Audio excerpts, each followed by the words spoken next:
In 1907, America stood on the edge of collapse overnight. Banks shut their doors, the stock market crashed, and the streets filled with the cries of panic. The nation was spiraling into economic darkness. The government was paralyzed. The president was indecisive. Congress was in chaos, and even the Treasury could do nothing but watch helplessly. No one knew who could pull the country out of the abyss.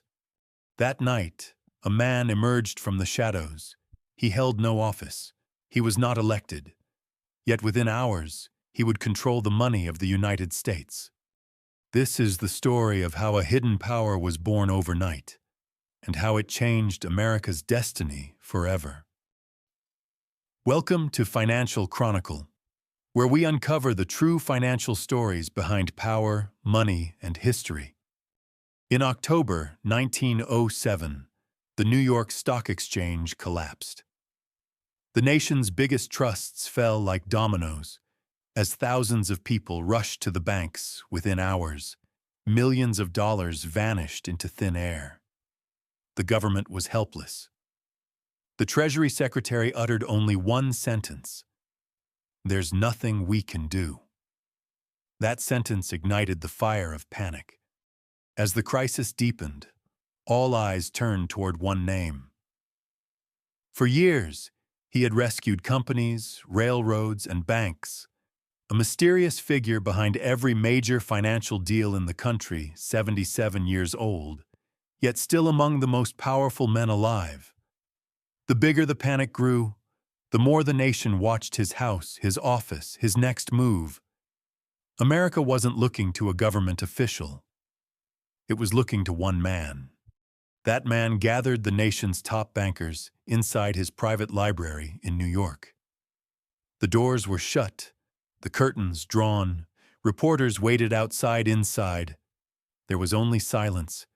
He sat down, placed his cane on the table, and said quietly, "I will manage this crisis, but on my terms."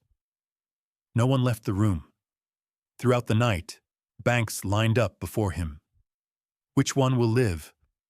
Which one will fall? Who will lend?